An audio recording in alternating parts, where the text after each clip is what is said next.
Hello friends, welcome back at my YouTube channel.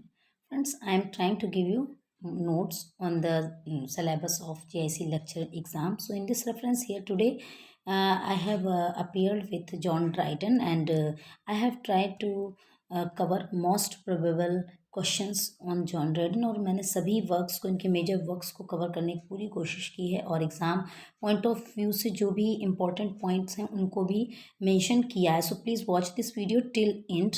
And friends, John Dryden जो थे एक English poet, literary critic, translator और play right थे and he was a dominant literary figure of restoration England. और इतने dominant figure थे restoration England के कि वो पीरियड ही उनके नाम से जाना जाता है, एज ऑफ ड्राइडन. कि साहित्य में लिटरेचर में ये पूरा जो रिस्टोरेशन एज का टाइम था वो पूरा उनके नाम से ही जाना था, एज ऑफ ड्राइडन के नाम से. So now let's start the video. So friends, John Dryden was born on 9th of August 1631. Aldwinkle, it means ये नॉर्थम्पटन शहर इंग्लैंड में पड़ता है.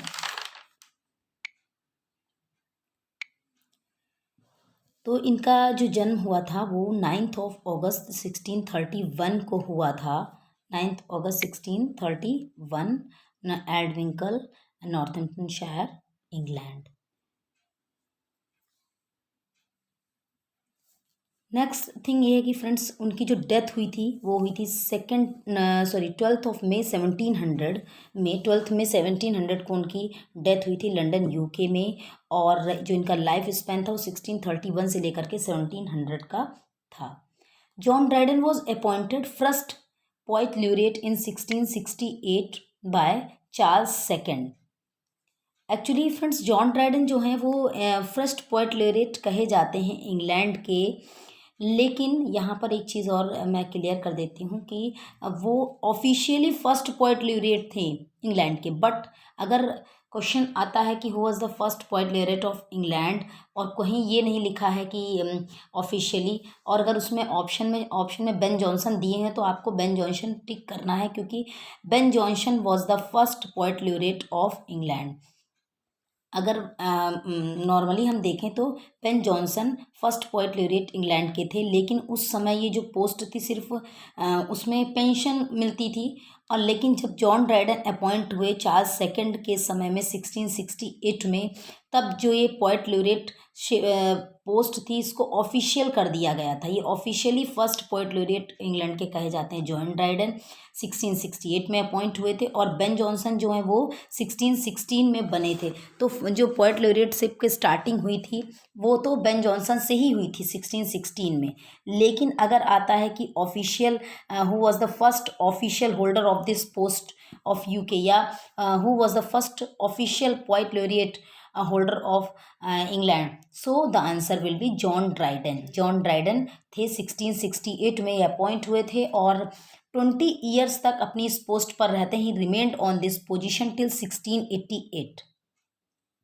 अगेन मैं इसको रिपीट कर देती हूँ आपको कि John Dryden was appointed first poet laureate of England in 1668 by Charles second. Charles second 1660 में जब रिस्टोरेशन हो गया मोनार्की का, तब चार्ल्स सेकेंड सत्ता में आ गए, वो किंग हो गए. तब उन्होंने अपने पोइट ल्यूरिएट पोस्ट को जो ऑफिशियल किया, तब उन्होंने फर्स्ट पोइट ल्यूरिएट जॉन ड्राइडन को बनाया.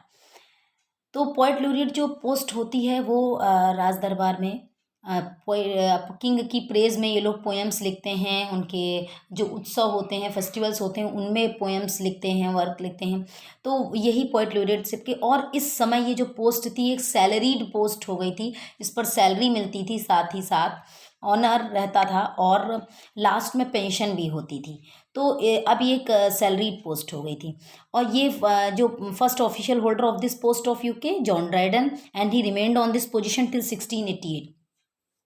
1668 से 1688 तक जॉन ड्राइडन इस पोस्ट पर रहे. और हमने इस पढ़ा है, आपने जरूर कहीं पढ़ा होगा कि जॉन ड्राइडन क्रॉमवेल को भी फेवर किए थे. जब क्रॉमवेल का शासन था तब क्रॉमवेल को भी जॉन ड्राइडन फेवर करते थे. लेकिन जैसे ही शासन चेंज हुआ, रूलिंग चेंज हुई, चार्ल्स सेकंड का टाइम स्टार्ट हुआ, क्रॉमवेल की डेथ हो जाती है 1658 में. तब तुरंत जॉन ड्राइडन ने अपनी थिंकिंग भी चेंज कर ली और ही वॉज ऑल्सो चेंज्ड, और उन्होंने वो लॉयल हो गए चर्च के और चार्ल्स सेकंड के। तो अब वो चार्ल्स सेकंड की प्रेज में गाने लगे, कविताएं लिखने लगे। पहले वो क्रॉमवेल के लॉयल थे और क्रॉमवेल के लिए भी उन्होंने पोएम्स लिखी हुई हैं। तो अभी इसमें आगे हम पढ़ रहे हैं, हाँ यस, 1688 तक वो इस पोजीशन पर रहे, लेकिन 1688 के बाद उन्होंने उनसे ये पोस्ट छीन करके सैडवेल को दे दी गई और वो इस पोस्ट से उनको हटा दिया गया, थॉमस सैडवेल को 1689 में। अभी हम आगे जैसे से वीडियो में आगे बढ़ेंगे तो आप उसमें पढ़ेंगे, मैंने उसको मेंशन किया हुआ है आगे। तो next, his first published poem is heroic stanzas on the death of Oliver Cromwell. अभी जस्ट मैंने ऊपर बताया कि जब वो क्रॉमवेल के भी लॉयल थे, जब ओलिवर क्रॉमवेल शासन में थे तब वो क्रॉमवेल के लॉयल थे, उन्होंने क्रॉमवेल के लिए भी पोएम्स लिखी थी उनकी प्रेज में। तो यहाँ पर his first published poem in heroic stanzas on the death of Oliver Cromwell. अब उनकी जो फर्स्ट पब्लिश्ड पोएम थी वो heroic stanzas on the death of Oliver Cromwell के लिए थी। ओलिवर की डेथ के बाद, ओलिवर क्रॉमवेल की डेथ हो गई थी, उसके बाद उन्होंने हीरोइक स्टेंजास लिखे थे on the death of Oliver Cromwell. तो this poem was written before restoration of the Charles second in 1959। ये जो पोएम लिखी गई ये 1959 में लिखी गई, रिस्टोरेशन पीरियड के पहले। चार्ल्स सेकंड का जब टाइम स्टार्ट होता है, रिस्टोरेशन होता है, उसके पहले ये पोएम इन्होंने ड्राइडन ने लिखी थी 1959 में। फ्रेंड्स ये पोएम इम्पॉर्टेंट हो जाती है क्योंकि ये उनकी फर्स्ट पब्लिश्ड पोएम थी हीरोइक स्टेंजास। इसके पहले उन्होंने छोटी मोटी पोएम्स लिखी थी बट वो पब्लिश पोएम नहीं थी उस समय तक, तो यही पोएम इनकी सबसे पहले पब्लिश हुई थी। अब आगे आते हैं हम। Astraea Redux is a poem in celebration of return of Charles second by Dryden in 1660। अभी हमने ऊपर पढ़ा है, मैंने आपके साथ डिस्कस किया कि किस तरीके से वो अपनी लॉयल्टी चेंज करते रहे। पहले क्रॉमवेल के लिए लॉयल रहे, अब वो चार्ल्स सेकंड के लिए लॉयल हो गए, और जब वो चार्ल्स सेकंड के लिए लॉयल हो गए तभी उन्होंने उनको पोएट laureateship और ये सभी पोस्ट उनको उनके ऑनर में दी, क्योंकि वो बहुत ही अच्छे पोइट थे, उनके जो अच्छी राइटिंग करते थे। Astria Redux is a poem in celebration, और एस्ट्रिया रिडक्स जो पोएम थी वो ड्राइडन ने चार्ल्स सेकंड की वापसी पर उनके स्वागत में लिखी थी 1660 में। और इस पोएम में वो रिमोर्सफुल भी होते हैं, अफसोस भी जताते हैं कि जो वो क्रॉमवेल के लिए लॉयल रहे और क्रॉमवेल के समय क्या था इस पोएम में, और चार्ल्स सेकंड के आने से अब कितना अच्छा हो जाएगा लंदन। ये सारी चीज़ों को इन्होंने इस पोएम में कवर किया है। उनकी क्या क्या क्या एक्सपेक्टेशंस हैं, क्या होप्स रखते हैं चार्ल्स सेकंड से, उनके आने से बहुत सारे चेंजेस लंदन में देखने को मिलेंगे। और नेक्स्ट है ये रिटन इन हीरोइक कपलेट। ये पोएम एस्ट्रिया रिडक्स जो है वो हीरोइक कपलेट में लिखी गई थी, तो बहुत ही इंपॉर्टेंट पोएम है, क्वेश्चन आ जाता है, आया हुआ है कई बार एग्जाम्स में।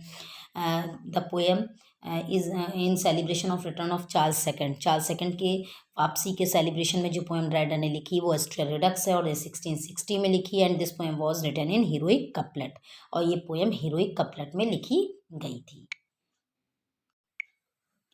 नेक्स्ट पॉइंट है Oliver Cromwell was died in 1658। ये भी याद रखना है ईयर की, किस ईयर में ओलिवर क्रॉमवेल की डेथ हुई, तो 1658 में ओलिवर क्रॉमवेल की डेथ हुई थी।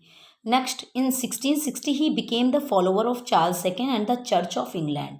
अभी मैंने डिस्कस कर लिया आपके साथ कि वो किस तरीके से उन्होंने अपनी लॉयल्टी वो चेंज करते रहे। तो अब वो चार्ल्स सेकंड के लॉयल हो गए थे और चर्च ऑफ इंग्लैंड के लॉयल हो गए थे। He got rewards and pensions for this change of loyalty, और इसी के रिवॉर्ड में उनको जो अपनी लॉयल्टी वो चेंज करते रहे, इसी का उनको रिवॉर्ड्स मिलते रहे और पेंशंस भी मिली। थिएटर्स वर री opened in 1660 after the Puritan ban. Cromwell के समय प्यूरिटन एज चल रही थी और जो प्यूरिटन्स थे वो अगेंस्ट थे चर्च के, और अब इसलिए उस समय किंग को मतलब किंग नहीं था इंग्लैंड में, और क्रॉमवेल का ही शासन चल रहा था। तो थिएटर्स वर रीओपन, और उस समय थिएटर्स क्लोज कर दिए गए थे। थिएटर्स क्लोज हुए थे 1642 में, वो चीज़ मैं लिखना भूल गई हूँ फ्रेंड्स। थिएटर्स जो क्लोज कर दिए थे इंग्लैंड में 1642 में क्लोज हुए थे, और जैसे ही चार्ल्स सेकंड मोनार्की में आए तब 1660 में फिर से थिएटर्स को ओपन किया गया। तो ये 18 ईयर्स का समय था जब थिएटर्स बंद रहे इंग्लैंड में, और अब 1660 में फिर से थिएटर्स को ओपन किया गया आफ्टर द प्यूरिटन बैन। जो प्यूरिटन बैन लग गया था उसके बाद 1660 में थिएटर्स फिर से खोले गए, क्योंकि क्रॉमवेल की डेथ हो गई थी और अब चार्ल्स सेकंड की शासन शुरू हो गया था। सिविल वॉर शुरू हो जाने की वजह से इंग्लैंड में 1642 में सिविल वॉर शुरू हो गया था, इसलिए थिएटर्स क्लोज कर दिए गए थे।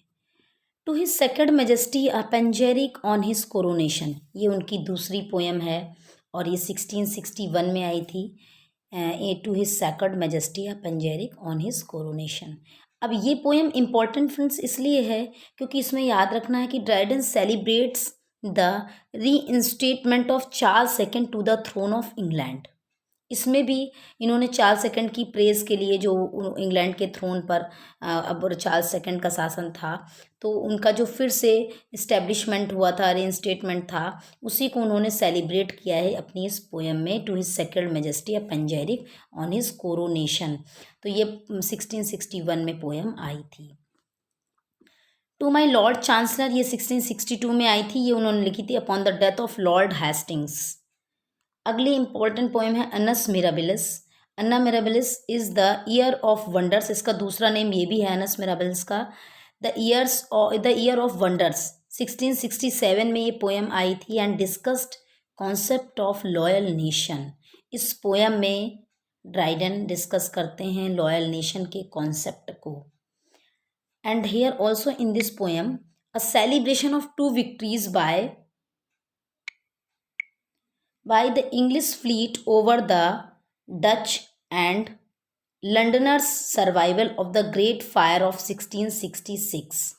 तो 1666 की जो ये एक बड़ी घटना थी, Londoners survival of the great fire, इसको डिस्कस किया है इन्होंने अपनी इस पोएम अनस मिराबल्स में, कि अ सेलिब्रेशन ऑफ टू विक्ट्रीज़ को सेलिब्रेट किया है, जिसमें कि इंग्लिश जो फ्लीट थी उन्होंने ओवरकम हुए थे the Dutch and the Londoners survival of the great fire, जो उस समय,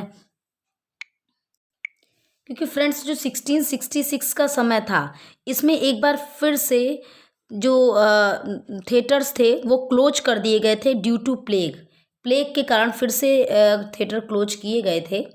इसलिए इसी चीज़ को इन्होंने इस अपने पोएम में भी डिस्कस किया, जो प्रॉब्लम्स आई थी, तो इस तरीके इन प्रॉब्लम्स पर कैसे विक्ट्री पाई गई, इन चीज़ों को उन्होंने उसमें डिस्कस किया है अपने इस वर्क अनस मिराबल्स में। तो ये लाइन्स याद रखनी है कि English fleet over the two victories को डिस्कस किया है, और English fleet over the Dutch and the Londoners survival of the great fire of 1666 की एक ये बहुत ही इंपॉर्टेंट घटना थी, इसको इन्होंने इसमें मेंशन किया है। अगला इनका पोएम आता है एब्सोलम एंड अकिटोफेल। एब्सोलम एंड अकिटोफेल पर फ्रेंड्स मैंने अलग से वीडियो बनाया हुआ है, उसका लिंक आपको लास्ट में दे दूंगी। तो ये इनकी बहुत ही इम्पोर्टेंट पोएम है, 1681 में आई थी, एक ये पॉलिटिकल सटायर है, और इसको आप वॉच कर लीजिएगा। उसमें आपको इसके इम्पोर्टेंट कैरेक्टर्स, एलिगोरिकल जो कैरेक्टर्स थे और क्या थीम थी, उन चीज़ों को मैंने उसमें डिस्कस किया है पूरा कंप्लीटली पॉइंट, तो आप उसको सेपरेटली उस वीडियो को भी वॉच कर लें तो अच्छा होगा। तो ये 1681 में आया था एब्सोलम एंड अकिटोफेल, और ये एक सेट्रिकल पोएम है, और इसकी सेंट्रल थीम जो है वो temptation, sin, fall and punishment है। Temptation, sin, fall and punishment. अब नेक्स्ट इसका जो सेकंड पार्ट भी आता है एब्सोलम एंड अकिटोफेल का, वो 1682 में। लेकिन एक चीज़ और इसमें याद रखने वाली है कि इसका बहुत ज़्यादा लाइंस नाहम टाटे के द्वारा कंपोज की गई थी। इसमें 200 लाइंस जॉन ड्राइडन ने कंपोज की थी, लेकिन ज़्यादातर लाइन नाहम टाटे के द्वारा कंपोज की गई थी। ये भी उस समय का एक पॉइंट था। नेक्स्ट जॉन ड्राइडन ने जो कुछ सटायर भी लिखे, तो उनमें सबसे इम्पोर्टेंट और हैं satirical poem the medal, a satire against sedition. The medal जो पोएम है ये इसका जो weakening of the absolute rulers power, ये इसकी थीम है, weakening of the absolute rulers power and absolutism versus republicanism, ये इसका थीम है, अ सटायर अगेंस्ट सेडिशन। 1682 में ये पोएम आई थी द मेडल। नेक्स्ट इनका सटायरिकल वर्क है मैक फ्लैक्नो, ये सभी पोएम्स ही हैं फ्रेंड्स। तो ये मैक फ्लैक्नो जो है a satire upon the true blue Protestant poet TS, 1682 में ये पोएम आई थी, और ये के वर्स मॉक हीरोइक सटायर है।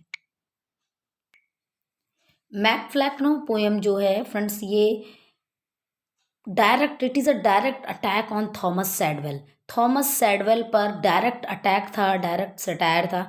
और थॉमस सैडवेल वही पोइट हैं जो कि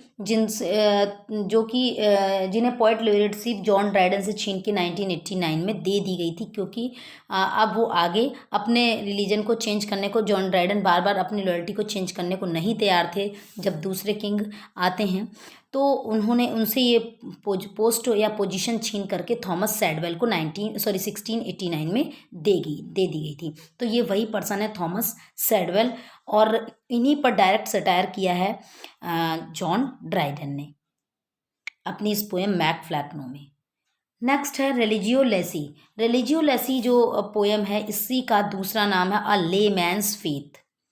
रेलिजियो लेसी का दूसरा नाम ए लेमैन्स फेथ भी है, और ये 1682 में आई थी, और रिटन इन हीरोइक कपलेट। ये हीरोइक कपलेट में लिखी गई थी। It was written in response to the publication of an English translation of the histoire critique du vieux testament by the French cleric father Richard Simon. Richard Simon के response में जो उनका translation आया था, उसी के रिस्पॉन्स में ये पोएम लिखी गई थी।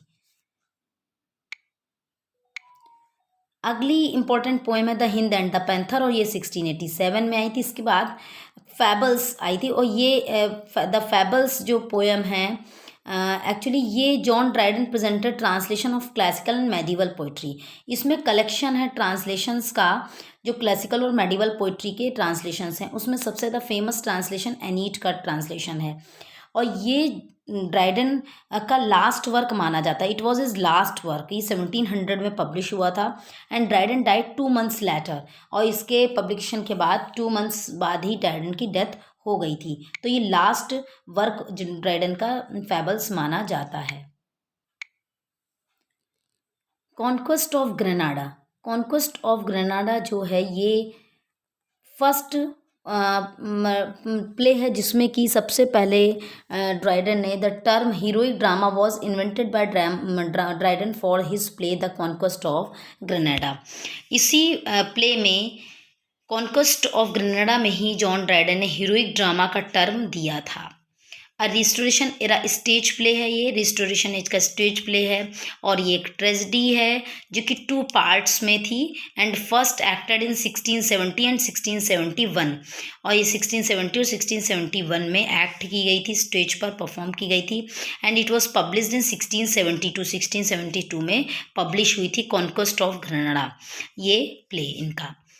नेक्स्ट है औरंगजेब। औरंगजेब ये भी इनका प्ले है, और ये लिखा गया था 1675 में। ये based on the figures of Aurangzeb, Mughal emperor of India, his brother Murad Bakhsh and their father Shahjahan.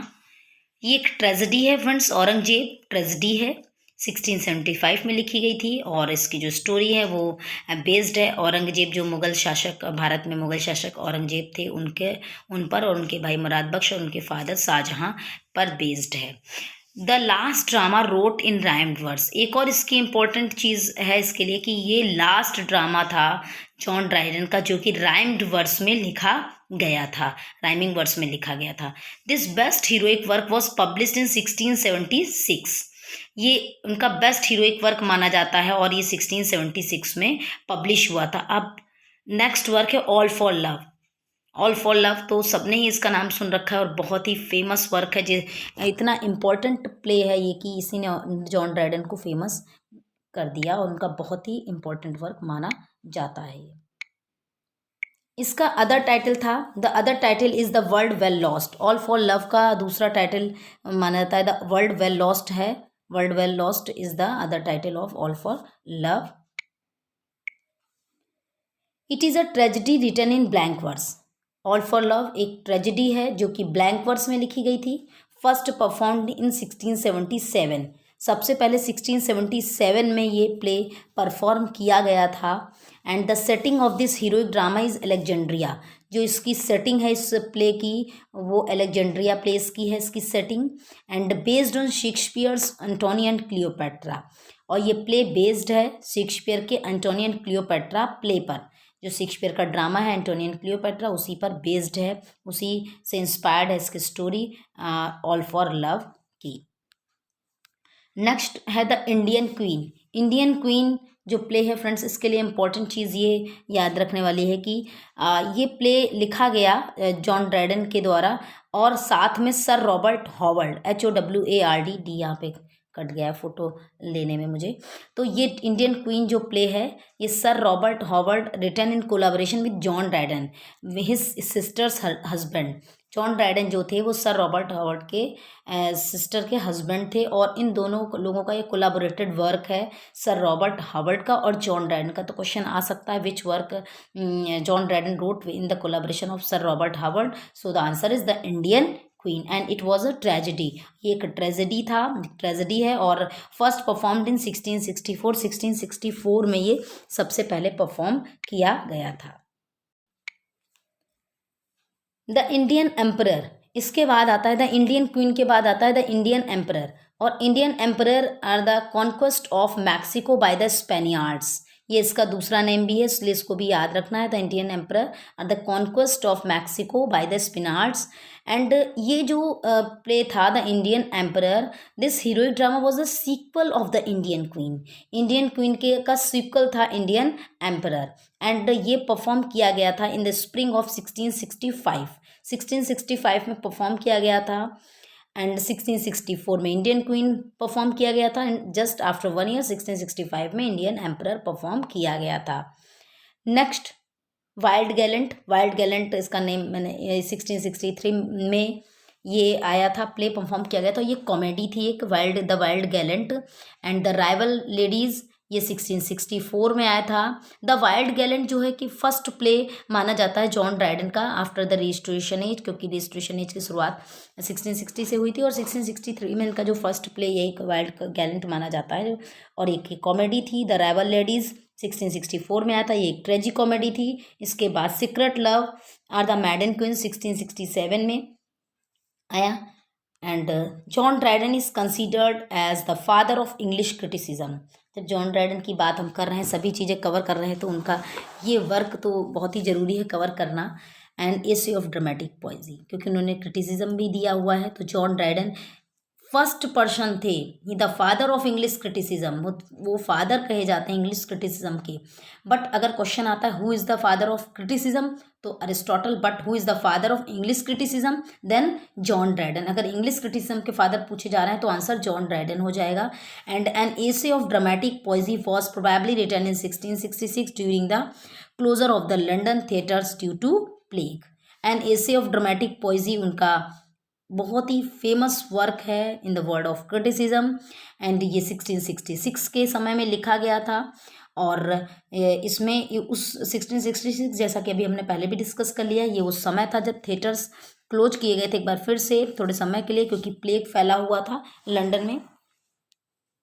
In this work, an essay of dramatic poesy, John Dryden attempts to justify drama as a legitimate form of poetry.